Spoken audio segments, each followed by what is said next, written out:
الحمد للہ رب العالمین والصلاة والسلام علی خاتم الانبیاء والمرسلین محمد وآلہ وصحبہ اجمعین اما بعد رب اشرح لی صدری ویسر لی امری واحلل عقدۃ من لسانی یفقہوا قولی۔ برادران اسلام، درس قرآن کی اس نشست میں آپ تمام حضرات کا استقبال کرتا ہوں۔ السلام علیکم ورحمۃ اللہ وبرکاتہ۔ درس قرآن سے متعلق جو صورت ہے وہ سورۃ البلد، سورہ نمبر 90 ہے۔ آئیے ہم اس صورت کی شروع کی 4 آیتوں کی تلاوت کرتے ہیں، پھر اس کے بعد ان آیتوں کا ترجمہ اور تفسیر سنتے ہیں۔ اعوذ باللہ من الشیطان الرجیم، میں اللہ کی پناہ میں آتا ہوں شیطان مردود سے۔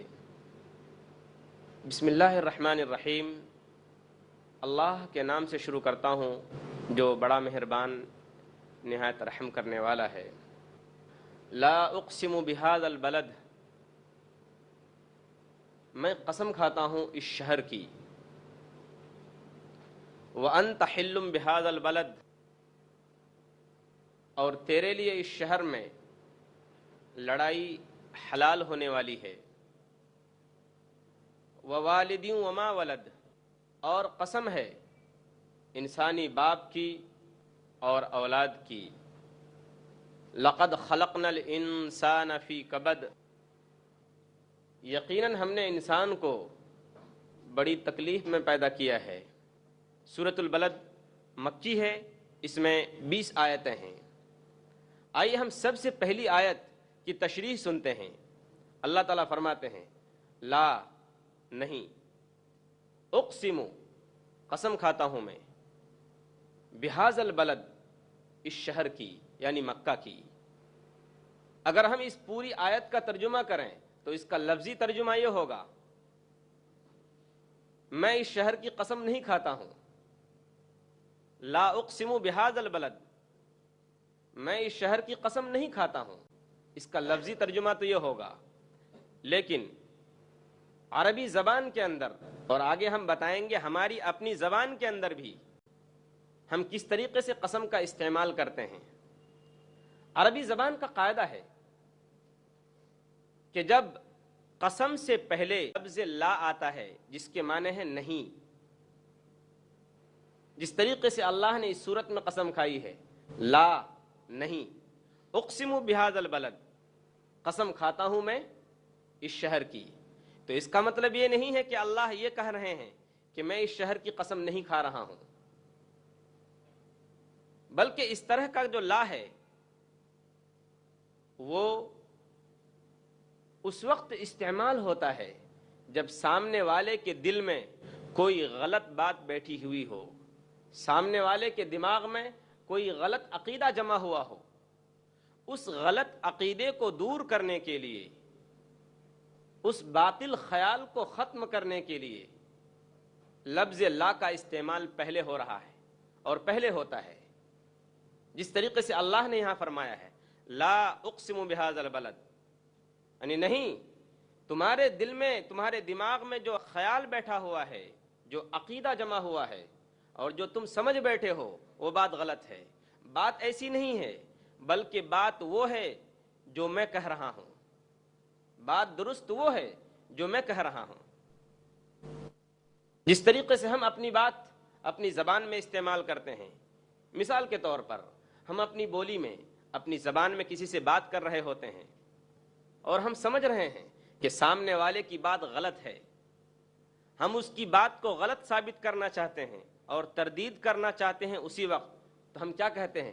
نہیں نہیں نہیں، خدا کی قسم، اصل حقیقت یوں ہے، یعنی تم جو بات کہہ رہے ہو وہ بات صحیح نہیں ہے، اصل بات اس طرح ہے جو میں کہہ رہا ہوں۔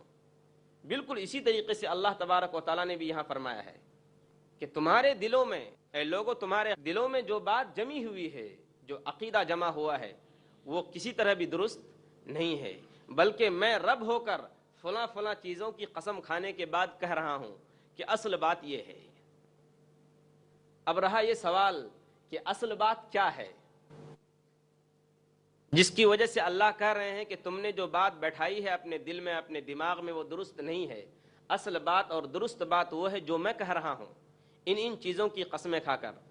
تو ظاہر بات ہے آگے اس صورت کا مضمون خود بتا رہا ہے اور خود دلیل ہے کہ مکہ کے کافر یہ سمجھتے تھے کہ ان کی زندگی جس طریقے پر چل رہی ہے، جس طرز پر ان کی زندگی چل رہی ہے، جس طرح سے وہ زندگی گزار رہے ہیں، اس میں کوئی خرابی نہیں ہے، اس میں کوئی کمی نہیں ہے، اس میں کوئی نقص نہیں ہے۔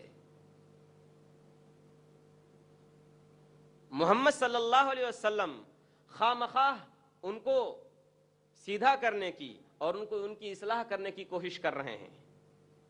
ان کے حساب سے ان کا یہ خیال تھا، ان کا یہ عقیدہ تھا، ان کا عقیدہ یہ بھی تھا کہ بھائی دنیا کی زندگی تو یہی ہے کہ کھاؤ پیو مزے کرو اور جب موت آئے مر جاؤ، بس یہی زندگی ہے۔ محمد صلی اللہ علیہ وسلم خواہ مخواہ ہم لوگوں سے کہہ رہے ہیں کہ تمہاری یہ زندگی غلط ہے، تمہارا جو زندگی گزارنے کا طریقہ ہے یہ بالکل غلط ہے، یہ تم کو جہنم تک لے جانے والا ہے۔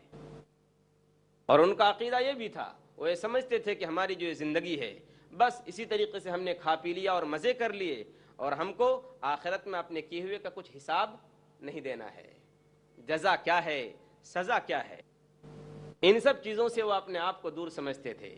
تو اللہ نے ان کے اس خیال کو غلط اور جھوٹا قرار دیا پہلے ہی لفظ سے، لا، نہیں، تمہارا جو یہ خیال بیٹھا ہوا ہے کہ دنیا ہی کی زندگی سب کچھ ہے، آخرت کی زندگی کی کوئی ویلیو اور حقیقت اور اہمیت نہیں ہے، تو تمہارا یہ خیال بالکل غلط ہے، جھوٹا ہے، یہ غلط عقیدہ ہے۔ لا اقسم بہذا البلد، نہیں، میں قسم کھاتا ہوں اس شہر کی کہ تمہارا یہ خیال غلط ہے۔ ایک بات تو یہ ہو گئی ان کی قسم سے متعلق۔ علماء تفسیر نے ایک بہت اہم اور اچھی بات بیان کی ہے کہ اللہ نے دلیل بیان کرنے سے پہلے ہی لا کا لفظ استعمال کر دیا، دلیل بیان نہیں کی کہ ان کا عقیدہ غلط کیوں ہے، ان کے دلوں میں جو بات بیٹھی ہوئی ہے وہ غلط کیوں ہے، اس کے لیے دلیل نہیں بیان کی، پہلے ہی نا کا لفظ استعمال کر دیا، لا، نہیں۔ اس سے مقصود یہ ہے کہ سامنے والے کی بات اتنی غلط ہے اور اتنی لغو اور بیکار ہے کہ اس کے لیے اتنا انتظار کرنے کی بھی ضرورت نہیں ہے کہ اس کے لیے دلیل بیان کی جائے کہ تمہاری بات غلط ہے، بلکہ غلطی کو پہلے ہی بیان کر دیا گیا۔ لا، نہیں، تمہارا یہ خیال اور تمہارا یہ عقیدہ بالکل جھوٹا ہے، بالکل غلط ہے کہ دنیا ہی کی زندگی سب کچھ ہے اور آخرت کی کوئی حقیقت نہیں ہے۔ آگے دوسرا سوال یہ پیدا ہوتا ہے کہ اللہ نے اس شہر کی، ظاہر بات ہے اس شہر سے مراد مکہ ہے، اللہ نے مکہ کی قسم کیوں کھائی؟ اس کی قسم کھانے کی کوئی ضرورت نہیں تھی اور اس کی وضاحت کرنے کی بھی کوئی ضرورت نہیں تھی۔ کیوں؟ کہ مکہ کے لوگ مکہ شہر کے بیک گراؤنڈ سے واقف تھے، اس کا پس منظر جانتے تھے کہ یہ شہر، اس کا بسانے والا کون ہے اور کس حال میں، کس پوزیشن میں، کس سچویشن میں اس شہر کو بسایا گیا ہے۔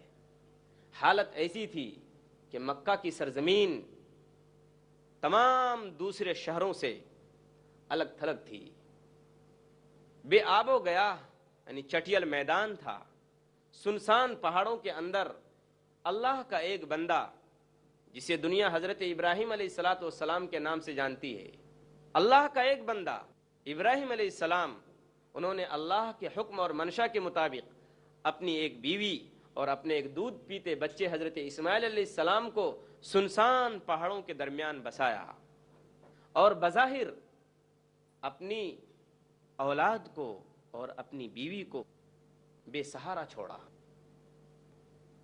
ظاہری طور پر کوئی ایسا انسان نہیں تھا جو ان کی مدد کر سکتا تھا، اور پھر اللہ تبارک و تعالیٰ نے اس بندے کے ذریعے خانہ کعبہ کی تعمیر کروائی اور خانہ کعبہ کے بنانے کا اتنا بڑا کارنامہ انجام دیا۔ ایک بندہ جسے حضرت ابراہیم علیہ السلام کے نام سے تاریخ جانتی ہے، اور ایک بیٹا جس کو حضرت اسماعیل علیہ السلام کے نام سے جانا جاتا ہے، اور ان کی ایک بیوی، تو اللہ تبارک و تعالیٰ نے پھر انہی کے ذریعے حج کا اعلان کروایا ایسے موقع پر کہ دور دور تک حضرت ابراہیم علیہ السلام کی، حضرت اسماعیل علیہ السلام کی آواز کوئی سننے والا نہ تھا۔ تو اللہ تبارک و تعالیٰ اس شہر کو گواہ بنا رہے ہیں سب لوگوں کے سامنے کہ دیکھو میں اس شہر کی قسم کھا کر کہتا ہوں۔ آگے جب جواب قسم آئے گا کہ اللہ نے قسم کیوں کھائی ہے، کس بات پر، اس وقت بات سمجھ میں آئے گی کہ اللہ نے لفظ اس شہر کیوں کہا، لا اقسم بہذا البلد وانت حل بہذا البلد۔ اور اے محمد تیرے لیے اس شہر میں لڑائی حلال ہونے والی ہے، جائز ہونے والی ہے۔ اس آیت کا دو مطلب علماء تفسیر نے بیان کیا ہے اور دونوں اپنی جگہ صحیح ہے۔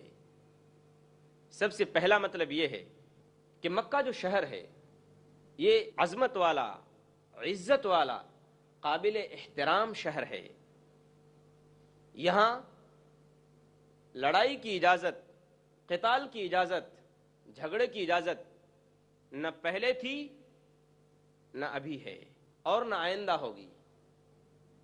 صرف ایک موقع ایسا تھا جس کی طرف اس آیت میں اشارہ ہے کہ حضور اکرم صلی اللہ علیہ وسلم کو دن کے ایک حصے کے لیے، دن کے اندر ایک حصہ اور ایک لمحے کے لیے اللہ تبارک و تعالیٰ نے خاص اجازت دی تھی قتال اور لڑائی کی۔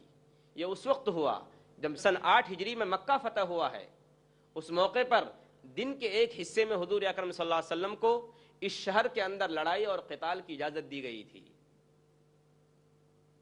چنانچہ صحیح بخاری حدیث نمبر 104 اور صحیح مسلم حدیث نمبر 3302 کے اندر یہ بات موجود ہے۔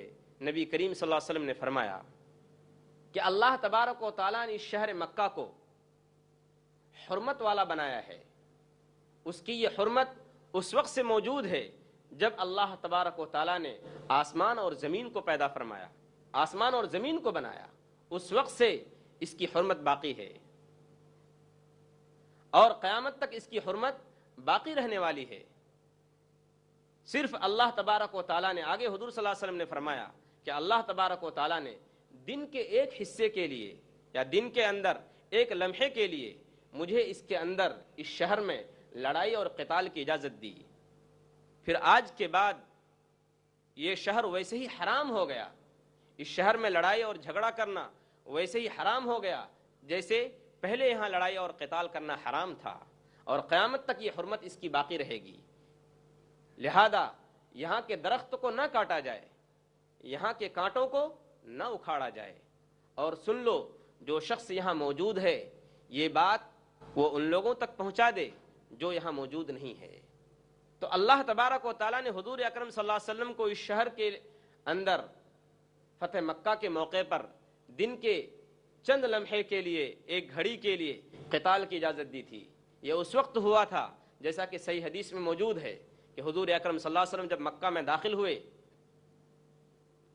ہوئے تو ابن خطل ایک مشرک تھا جس نے خانہ کعبہ کے اندر پناہ لی تھی، اور اس نے اپنے آپ کو کعبہ کے پردوں سے جکڑ رکھا تھا، کعبہ کا پردہ پکڑے ہوئے تھا اور کعبہ کی پناہ میں آ گیا تھا۔ تو اللہ کی طرف سے حکم تھا حضور اکرم صلی اللہ علیہ وسلم کے لیے کہ اس کو جہاں کہیں بھی پاؤ اس کو قتل کر دو، کیونکہ اس کا جرم اتنا بڑا ہوا ہے، اس کا گناہ اتنا بڑا ہوا ہے کہ اس کو چھوڑا نہیں جا سکتا۔ چنانچہ اس شخص کو وہاں پکڑا گیا اور اس کو قتل کیا گیا۔ اسی کی طرف اشارہ ہے کہ وَأَنْتَ حِلٌّ بِهَذَا الْبَلَدِ، اور تیرے لیے اس شہر میں لڑائی حلال ہونے والی ہے، یعنی جائز ہونے والی ہے۔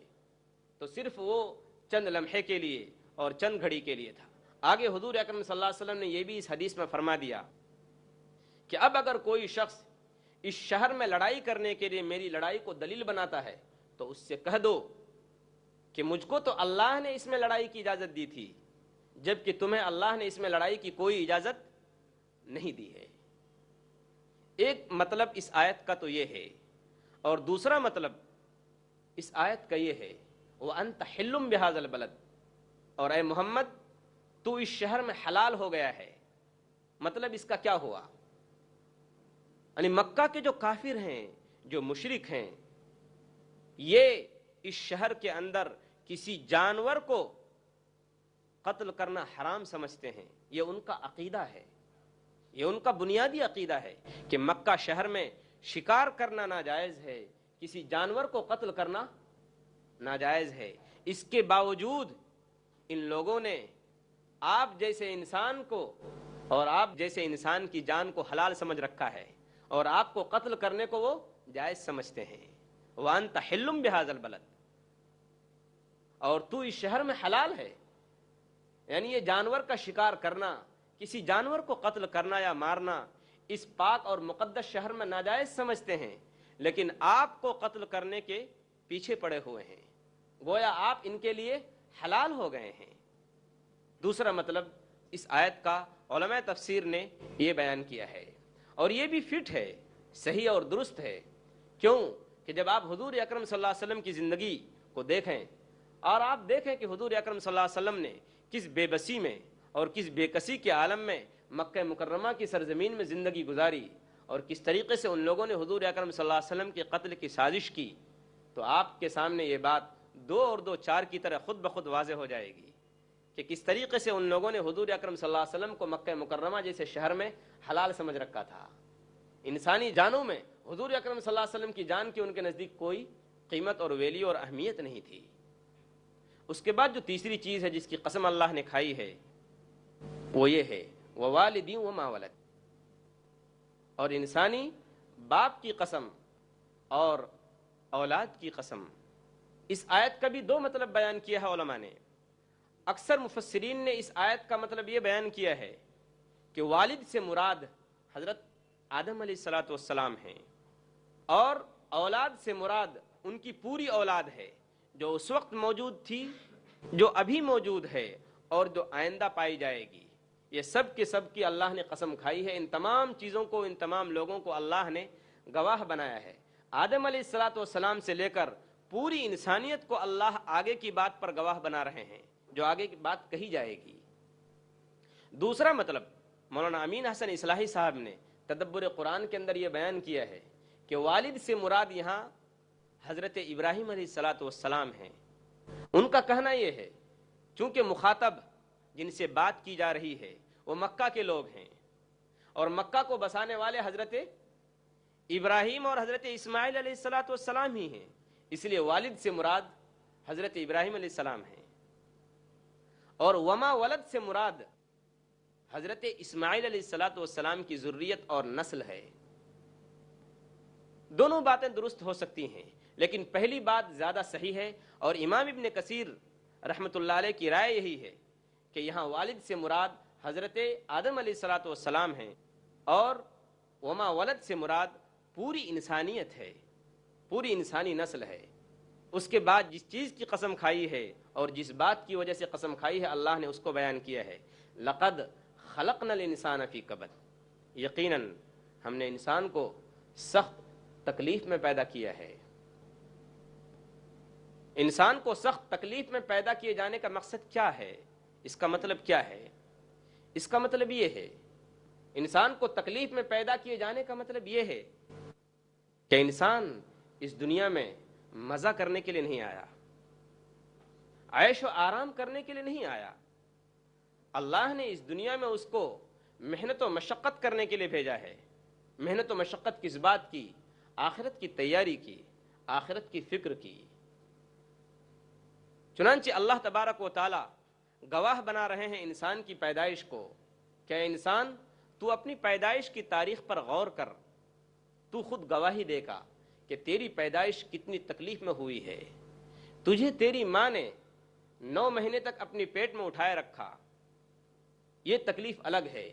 پھر پیدائش کی تکلیف الگ ہے، اس کے بعد دودھ پینے کی اور پلانے کی تکلیف الگ ہے، جس کو اللہ تبارک و تعالیٰ نے سورہ احقاف سورہ نمبر 46 آیت نمبر 15 کے اندر بیان فرمایا ہے۔ آگے اللہ یہ بھی بتانا چاہتے ہیں کہ انسان اتنی تکلیف میں کہ جب ماں کے پیٹ میں تھا تو ہر وقت ڈر تھا اس بات کا کہ مر جائے، اندر ہی مر جائے۔ پیدا ہوا وہ بالکل بے بس تھا، بے سہارا تھا، اگر اس کی کوئی دیکھ بھال کرنے والا نہ ہوتا تو وہ اپنی زندگی سے ہاتھ دھو بیٹھتا۔ جب چلنے کے لائق ہوا تو گرا پڑتا تھا۔ الغرض بچپن سے جوانی تک، جوانی سے بڑھاپے تک اس کی ہر حالت تکلیف میں ہے، کبھی بیماری ہے، کبھی کوئی رنج ہے، کبھی کوئی غم ہے، کبھی کوئی پریشانی ہے. اس کا تقاضا تو یہ تھا کہ انسان کے اندر نرمی پیدا ہوتی, وہ عاجز ہو جاتا, اللہ کے سامنے ہر وقت اپنی گردن جھکائے رکھتا, لیکن وہ بھول گیا. اس سلسلے میں اللہ تبارک و تعالیٰ نے مکہ مکرمہ شہر کو گواہ بنایا ہے کہ مکہ مکرمہ شہر کی تاریخ پر غور کرو کہ اس کو ابراہیم علیہ الصلوۃ والسلام نے بسایا اور چٹیل میدان میں بسایا. کتنی کتنی تکلیفیں انہوں نے برداشت کی, اور اس کے لیے محمد صلی اللہ علیہ وسلم کی حیات بھی اور ان کی زندگی بھی گواہ ہے کہ انہوں نے صرف ایک مقصد کی خاطر کتنی تکلیفیں برداشت کی. وہ مقصد کیا تھا؟ کہ اللہ کا دین اور اللہ کی بات بلند ہو جائے. کیا یہ ساری تکلیفیں نہیں ہیں؟ کہ یہ ساری مصیبتیں نہیں ہیں؟ کیا یہ ساری پریشانیاں نہیں ہیں؟ تو اللہ تبارک و تعالیٰ نے جو انسان کو تکلیف میں پیدا کیا ہے, اس کا مطلب یہ ہے کہ انسان کو اللہ نے مشقت میں ڈالا, تکلیف میں ڈالا, تاکہ وہ اللہ کا فرما بردار بندہ بن جائے, اللہ کا نافرمان نہ ہو. وہ اپنی تاریخ پر غور کرے, اپنی حقیقت پر غور کرے, اپنی پیدائش پر غور کرے. اسی کے ساتھ ساتھ علماء تفسیر نے ایک نقطہ بیان کیا ہے کہ اس سے یہ بات بھی معلوم ہوتی ہے کہ جب انسان کے سامنے تکلیفیں آتی ہیں, پریشانیاں آتی ہیں, مشقتیں آتی ہیں, اور وہ ان کو جھیلتا ہے, برداشت کرتا ہے, تو یہ صرف تکلیف میں ڈالنے کے لیے نہیں, بلکہ انسان کے مرتبے کو بلند کرنے کے لیے ہیں, انسان کے درجے کو بڑھانے کے لیے ہیں. کس طریقے سے؟ حضرت ابراہیم علیہ الصلوۃ والسلام نے اس شہر کو بسایا اور تکلیفیں اٹھائیں, اور پھر اس کا انجام کیا ہوا؟ اس کا نتیجہ یہ ہوا کہ اللہ تبارک و تعالیٰ نے ان کے ذریعے خانہ کعبہ کی تعمیر کروائی, خانہ کعبہ کو بنایا. تو انسان کو جو تکلیفیں دی جاتی ہیں, اگر وہ ان کو خندہ پیشانی کے ساتھ برداشت کرے اور صبر کر لے, تو اللہ اس کے لیے عظمت کے دروازے کھولتے ہیں, اس کو بڑا بنانا چاہتے ہیں. علامہ اقبال نے بہت بہترین شعر کہا ہے کہ تندیے باد مخالف سے نہ گھبرائے عقاب, یہ تو چلتی ہے تجھے اونچا اڑانے کے لیے. کہ جب ہوا تیز چلتی ہے تو اس سے ایک عقاب پرندہ ہے, ایگل, وہ ڈرتا نہیں ہے. اس کو کہہ رہے ہیں علامہ اقبال کہ تم گھبراؤ مت, یہ جو ہوا تیز چل رہی ہے یہ تو اس لیے چل رہی ہے تاکہ تم کو اونچا اڑائے, تم نیچے نہ ہو جاؤ بلکہ اونچا اڑتے چلے جاؤ.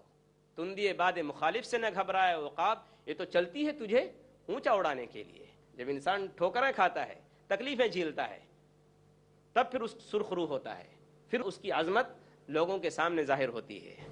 دعا کیجیے اللہ تبارک و تعالی ہمیں اور آپ کو کہنے سننے سے زیادہ عمل کرنے کی توفیق عطا فرمائے, قرآن پاک سمجھ کر پڑھنے کی توفیق عطا فرمائے. میں اسی پر اپنی بات ختم کرتا ہوں. وآخر دعوانا ان الحمدللہ رب العالمین.